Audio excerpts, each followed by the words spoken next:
You're listening to the Better for America podcast, presented by Amac, the Association of Mature American Citizens. Hello, everyone. I'm Rebecca Weber, and this is your Amac podcast, Better for America.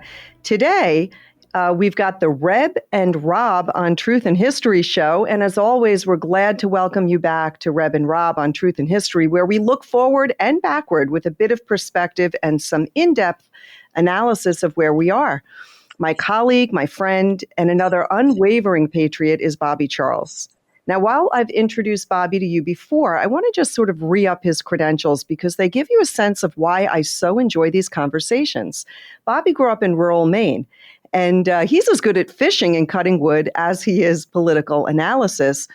But after scholarships to Dartmouth, Oxford University, where he studied economics, and Columbia Law School, he clerked for a Reagan appointee on the U.S. Court of Appeals, Ninth Circuit. He spent time as a New York and D.C. litigator. He served in the Reagan and Bush 41 White Houses and spent 5 years running the U.S. House Oversight Committee dedicated to defense, state, justice, and NASA when Newt Gingrich was House Speaker. Bobby was also a naval intelligence officer for 10 years, a reservist who volunteered for active duty on September 11th. From 2003 to 2005, he was Colin Powell's Assistant Secretary of State, managing security in 70 countries, setting up police training in Iraq and Afghanistan, Colombia, and Kosovo. He is an author, teacher, and today he is Amac's national spokesman. Once again, welcome, Bobby.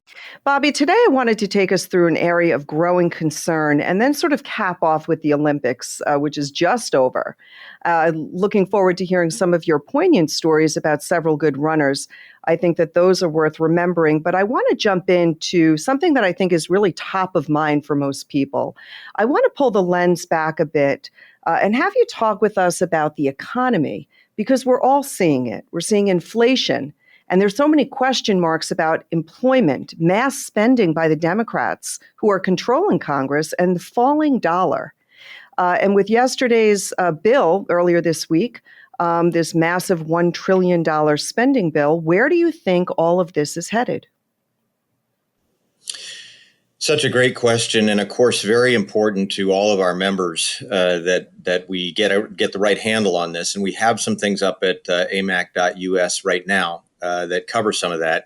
Let me start at the top. You know, the Biden White House is saying that they got good unemployment numbers, 943,000 new jobs, and they're rolling that out as if that's a grand step forward. And the truth be told, this economy has, in the last year, generated about 4.3 million jobs. But, and this is the big but, we are still 5.7 million jobs below what we were in February of 2020.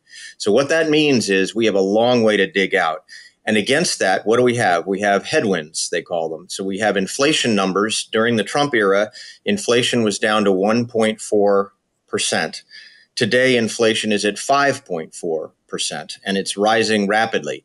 Why is it rising? Because we have massive federal spending. And as you just indicated, they not only passed a $1 trillion bill dedicated to so-called infrastructure, but they've got a $3.5 trillion package that the Democrats want to push forward. $1 trillion, Rebecca, is a one with 12 zeros behind it. It's a million. That's an enormous sum of money, and it's all coming from us. So the first thing that I need to say is that inflation is going to go sky high, and that is going to essentially be an indirect tax on the middle class because the dollars that we earn will be worth less every day of the week. And next week, they'll be worth less than they were this week. So what else can we add to that? We can add to that energy costs are very likely to go up. We've got a winter coming. I mean, we're in the middle of summer, but we've got oil prices in New England and gas nationwide. Those prices are already high. They're going to keep going higher because Biden cut off energy independence. We were energy independent under Trump, and he was very dedicated to that proposition while we were building out renewables. Now, all of a sudden, we've just cut it off, and we're now dependent on OPEC. So they're going to boost the prices, which they've already started to do. What else have we got going? Whenever the inflation rate gets high, the Federal Reserve raises interest rates. Now, how many of us need the interest rates raised on our credit card or on our mortgage or anywhere right now? We don't. And of course, we have a $30 trillion federal debt, Rebecca, and that means that interest rises on that federal debt too. So the bottom line is, and then on top of everything else, the Democrats are now going to raise taxes. So that slows down the economy. As interest rates slow down the economy while we're having inflation. What does that all bring us to? Probably something worse than Jimmy Carter's stagflation, which was high unemployment and low inflation. I'm sorry, and high inflation. And so we're now at a point where we need to start getting responsible leadership at the federal level and saying no to a lot of this federal spending. Yeah, Bobby, we're seeing it. We're seeing it on the micro level. You're filling up your gas tank. You're getting half a tank. We used to be able to fill that tank up for the same dollars. Grocery shopping. We were just at the grocery store, bought just a handful of few things. 2 pounds of chicken. The price was astronomical. The bill was $50. Normally, I would have expected the bill to be about $20.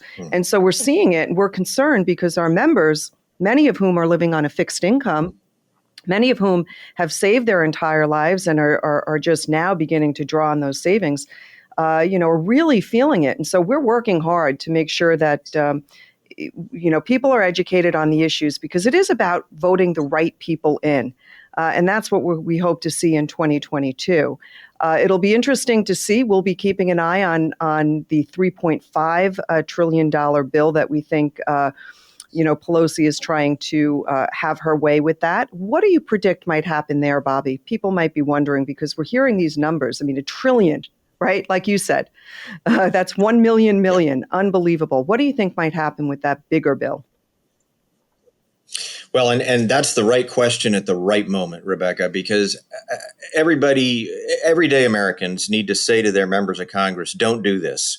This is their recess period. We need to get in front of those members of Congress, whether it's by email or in person, and say, don't do this. This is a huge spending overreach. What I think is going to happen, what's happened, of course, is it's a little bit complicated, but what's happened on the Senate side is that there was a bipartisan effort to pass an infrastructure bill that included bridges and roads and airport repair and port repair and all the things we think of as infrastructure.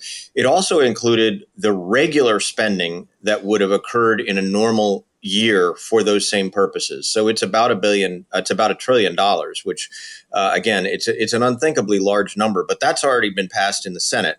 So what the Senate did is they pushed it back over to the House to say, we had some add-ons here. You need to now pass this bill, which was a bipartisan bill. And Pelosi, as you say, has been just, I'm trying to think of the right word for how she's behaving. She's essentially taken the American people hostage, because she said, I'm not going to pass that bill until I get a reconciliation package that allows me to pass here a $3.5 trillion bill that's got new Green Deal. It's got socialist legislation coming out the ears. It's got new regulations in it. It'll essentially shut down the U.S. economy, I think, as well as putting us further in debt. But then that bill would have to come back over to the Senate. But with the reconciliation package, they could do it with their 50-50 split. There isn't going to be a Republican that joins them. But, this is the problem we've got right now. We've got people in Washington who do not understand basic economics. And they don't understand the basic economics that you and I and our families have to deal with at the dinner table, at the grocery store, trying to figure out how to make payments. There's a huge disconnect between what I'll call Democrat Washington and the average American. And that's something that we really have to correct. Yeah, I think this will likely probably hurt them.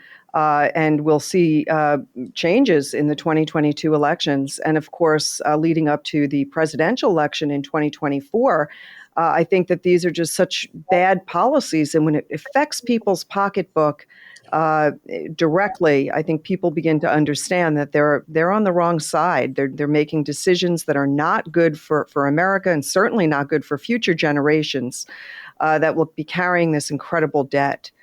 Bobby, I just want to shift gears a little bit. You've spent some time in 50 countries, including Afghanistan. And so today we see U.S. foreign policy seemingly adrift, with new concerns in the Far East, the Near East, the Middle East, Europe and Russia, South and Central America. Can you walk us through what is happening in places like Afghanistan and what it all means? In other words, is the U.S. leading or becoming a paper tiger? Are we not being taken seriously? And what are the implications here at home? Boy, that is a compound question that is well worth asking and answering. Right now, every week, it seems we get new news about what's happening abroad that this Biden administration is letting happen or making happen, and it has direct implications for us back here at home. So let me start and sort of do a whirlwind on those countries that you just described.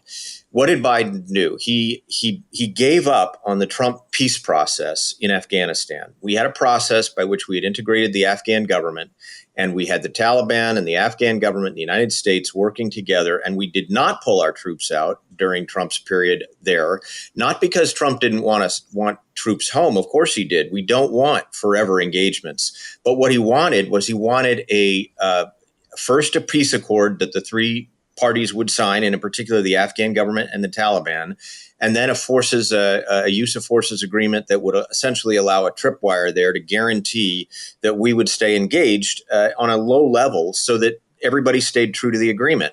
What did Biden do? Biden pulled the plug and said, we're going home and we're taking everything with us. Oh, by the way, except we're going to leave a bunch of stuff on the ground that the Taliban can have. All right. So, and we set up police training facilities in 7 locations in Afghanistan. We trained a really, I think, very competent police force of thousands. And on the flip side of that, the United States Army trained an Afghan Army force of security. Now, by pulling everything out with no backup, we've got a carrier in the Gulf. But the bottom line is, we're not even using that carrier in the places that it matters. And one carrier can't keep an entire country safe. We don't have enough firepower and planes to do that. So the bottom line is, he pulled out. And I think he thought, well, in 4 years or 5 years, things will go bad in Afghanistan. Rebecca, they have gone bad like a rocket ship. One of the locations they took just 2 days ago was Kunduz, and I set up police training in Jalalabad, in outside Kabul, in Gardez, in Kandahar, in Kunduz, and a lot of these places, they're just getting overrun now by the Taliban. The Taliban, by some counts, has 85% of that country. What's going to happen is we're going to have a little teeny Kabul area that is defended, and that's going to be what we've got left. And what's going to happen with the rest of the country? Not only the Taliban, but their relationship with al-Qaeda gets reestablished, and we're right back where we were 20 years ago. That's a pretty bad turn of events, and Biden bears full responsibility for that. And it is the beginning of what I would say is a potential radiation of terrorism outward. What about China? South China Sea, they gave us more grief yesterday in the South China Sea. They're chasing U.S. Ships around the South China Sea. They're trying to militarize the South China Sea. They've got this artificial islands that they are pushing. There's a definite threat to all of our allies in the region. And what's Biden doing? He's doing nothing on China. What about Russia? Russia has now put a record number of troops on the Ukrainian border, and they're just waiting. You can you sort of feel it in your bones. They're waiting for an opening. What about Iran? Iran is now attacking tankers in the Gulf that are flagged by Western countries with no consequence whatsoever. In fact, Biden wants to cut another nuclear deal with them, which essentially is a get out of jail free card, and you can go make nuclear weapons in 10 years. What about Central and South America? Let's just end there in the southern border. People might say, well, this stuff doesn't really affect me. Well, how about the fact that 3 weeks ago, we got the worst numbers on illegal drug trafficking that we have ever seen into this country? Heroin, fentanyl, cocaine, other synthetics coming out of Central and South America, really up through the Pan American Highway and over the southwest border. Who is responsible for that? Who's responsible for the 91,000 kids that died last year in the last 12 months as a result of border insecurity, as a result of not being tougher down on the border right now? Most of that occurred with border opening in January. So, does this affect us? Yeah, it does. And what about the fact that the gangs that are also deriving the money from the drugs that come from abroad are now helping to spike homicides in 200 cities? All of that comes back to Joe Biden and I don't even, Harris, you never see her. And it comes back to Pelosi and Schumer, who have pushed legislation and have pushed priorities that push these things out of the way. you have to stay engaged in the world. And, I was working, I'll just close a little bit on this foreign policy piece by saying I was looking last night at some of the history in the World War II era, just before World War II. And the country was very divided at that time. But, one of the most remarkable things, and I'm not a big fan of Franklin Delano Roosevelt. I'm a bigger fan of Theodore Roosevelt. But Franklin Delano Roosevelt sent his emissary, Harry Hopkins, to Great Britain to sit down with Churchill. And what happened? We weren't in the war yet, but by God, America was the strongest country on the face of the planet. And they knew that if there was any chance to beat Germany, it was going to be with America's alliance. And 11 months before we joined, because Pearl Harbor got hit, Harry Hopkins quoted from the book of Ruth to Churchill and said, "We will be with you until the end of time." That heartened the British people between September of 1940 and 1941. What kept them going in part was that fact that the United States was strong and that the United States was going to stand for good and right. And they knew they were not alone. We need to be there again. We do. I feel that Biden has really positioned America so that we look very weak on the world stage. And that is of concern. Donald Trump had a when he kept his promises. And I think world leaders understood that when he said something, he had follow through. That's right. So we're dealing with a president who unfortunately is weak. He's just a weak president. Yeah. And we'll have to, track this, closely. But it certainly empowers other nations that we don't want to, give more power and control to take advantage of America. And so these are the kinds of things that, Bobby, I'm encouraging people to download our news app, because there's so many good things that we're talking about. You can get the news. We don't even take an email address. There's no cost. There's no subscription, although we want you to be an AMAC member. But so if people haven't downloaded the news app, go ahead and do that. We have a lot of articles on this particular issue, foreign affairs, foreign policy, et cetera. I want to turn totally to another topic here. I want to talk about the moratorium on evictions. It might seem like a small sort of issue, but it really does have a longer shadow. It is an issue that has just arisen, and one that is tied to constitutional law. And I wondered, Bobby, if you could explain what is happening. Real quick, the U.S. Supreme Court indicated, with Justice Kavanaugh writing, that only a congressional statute could extend the 2020 moratorium on evictions. Which may help some tenants who are wrestling, with the Delta COVID variant, maybe have not been able to get back to work. So we understood that there may have been a need early on during the greatest shutdown period of the COVID virus. But the moratorium was killing small businesses who were trying to stay alive, really by renting out space. And I just want to mention this, Bobby. There's sort of this notion or suggestion through mainstream media that the majority of rentals, whether it be a business rental or home rental, are owned by, big, fat, wealthy corporations. But in fact, it's really the middle class who owns those properties, really on average 2 properties, and they depend on that rental income from those properties to pay their own bills. So these are regular average people that are just trying to get by. So the bigger question is what the Biden White House did. They first acknowledged that they could not constitutionally extend the ban, so in other words, they were advised that they cannot, or they acknowledged that they could not extend this moratorium. Mm-hmm. But then they extended it. Mm-hmm.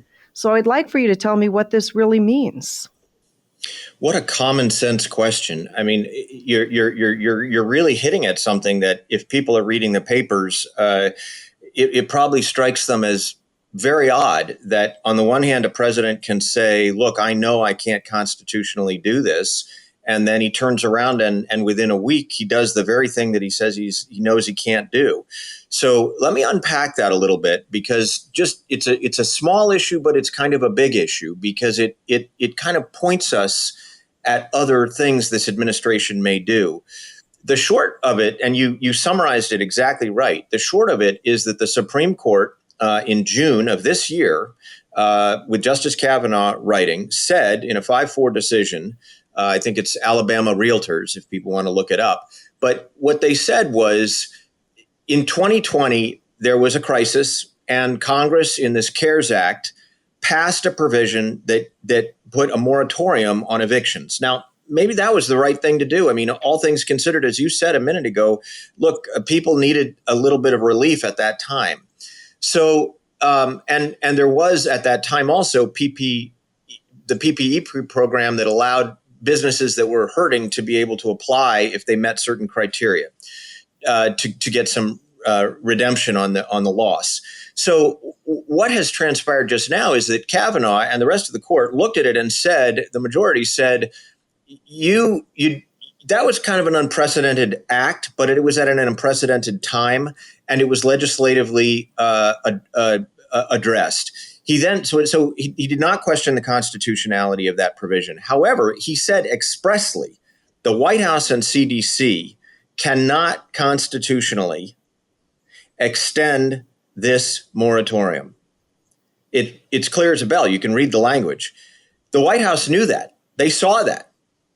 And they decided that for political purposes, even though they know they'll probably be reversed by the court later, again, in fact, there's no question about it. They'll just apply the law and say this was unconstitutional. They did it anyway.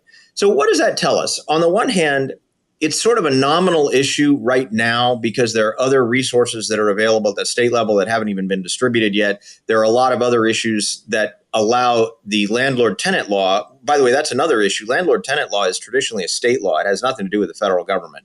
So what does this tell us? It tells us that, number one, that the Biden White House doesn't care about the Constitution. At the end of the day, the other institution that, from the very beginning of the Supreme Court, Marbury versus Madison, their first case, they were Jefferson wanted to make decisions as an executive, and they said, we are the ones that say what the law is constitutionally. So Biden has just thrown that right out the window.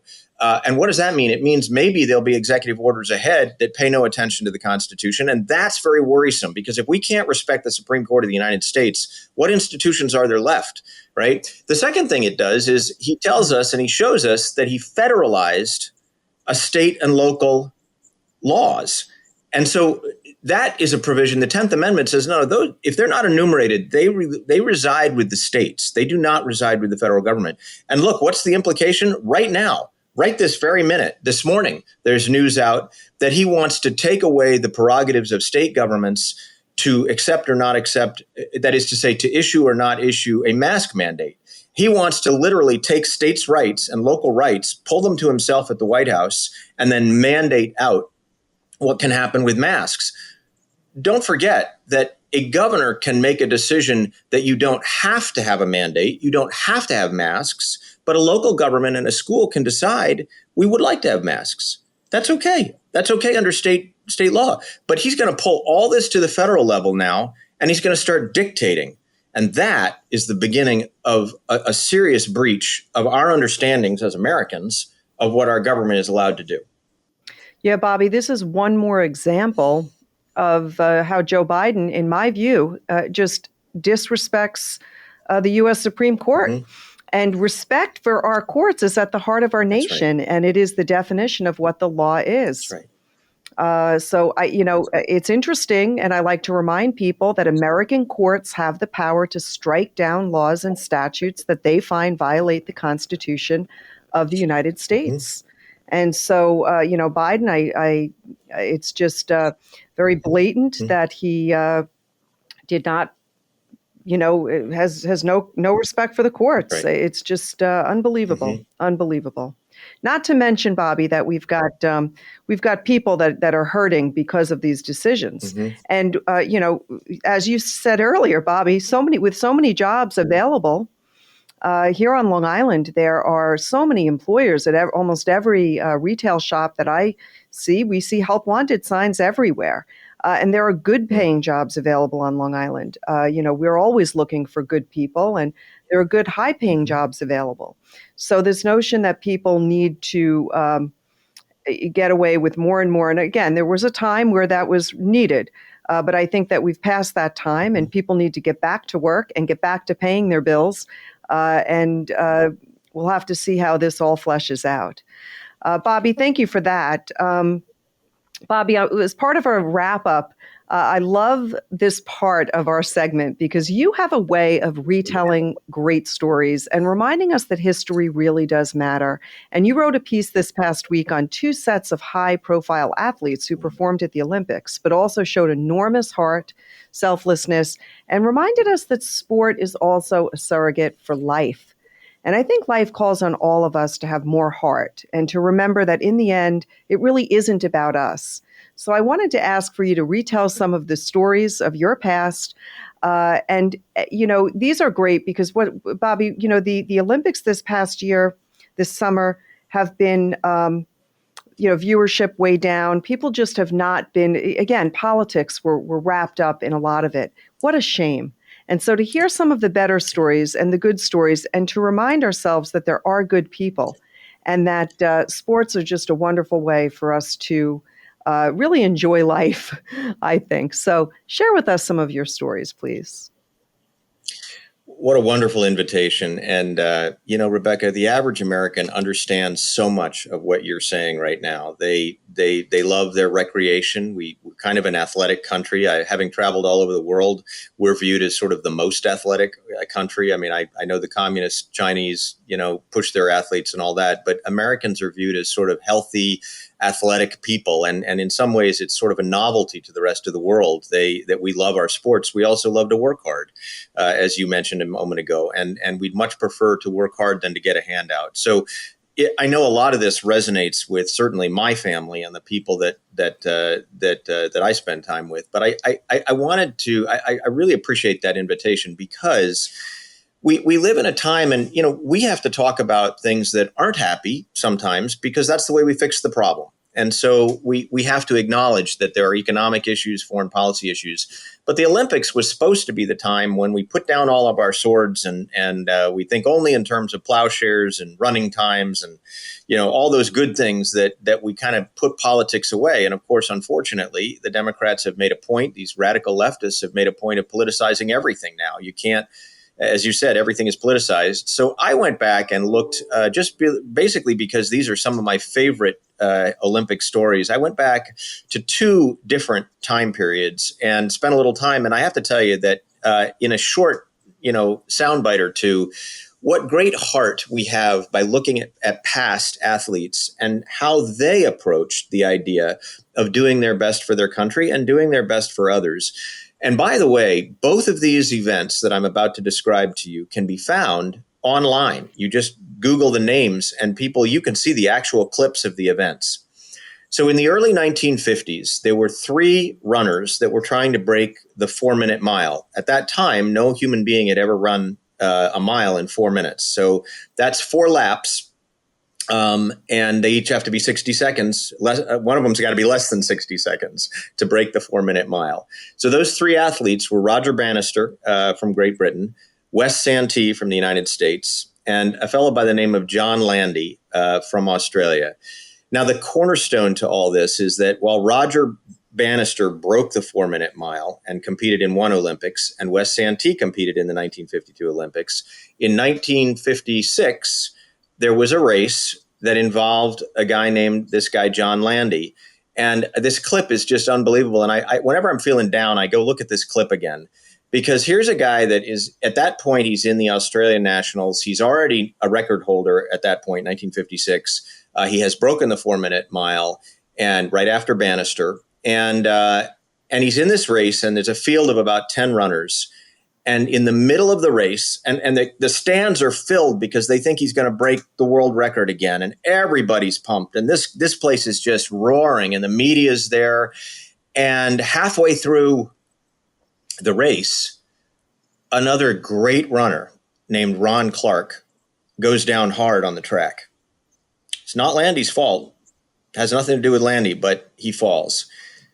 Landy stops and goes back and gets Ron Clark up off the track, make sure he's okay. And then, incredibly, it's just it's like Chariots of Fire stuff, only for real. He looks out ahead. He's got Clark is okay, and he's sure of that now. He's got the lead runner is on the other side of the track, 35 yards on him. And the short of it is the next 2 minutes are this unbelievable performance by John Landy, where he catches up with number 4, then number 3, then number 2, then number 1, and just burns the track until he completes it in just over 4 minutes and wins the race. And it's the heart that took not just to win the race, but to take care of another runner. And then click ahead to 2016. There was a young woman named Abby D'Agostino running in the women's 5,000 in the Olympics 2016. She's was Dartmouth student at the time. And she and another girl at the end of the first lap both went down hard on the track, fell. And the other woman, young woman, was Nikki Hamblin from New Zealand. So Abby stops just the way Landy did and gets over to this other runner, her competitor, and makes sure she's okay and gets her back up on her feet. And then realizes, although she doesn't know it in fact, that she's torn her ACL. She can barely walk. And so the two women help themselves basically to the finish line together. And again, you can see it online. What a statement of heart. We are a nation of heart. And that's why we stepped in World War I and World War II. That's why we do everything we do when it comes to helping others around the world. We're the most generous nation that has ever been. And I think when we get down, we have to remember that we still have that heart right here. And we have to always rely on that when we go forward. We can live through depressing times, but there's always an upside and there's always a shaft of light out ahead. And we just got to keep working on that. And these kinds of stories reinforce to me the goodness of humans, even when we're given time to doubt that.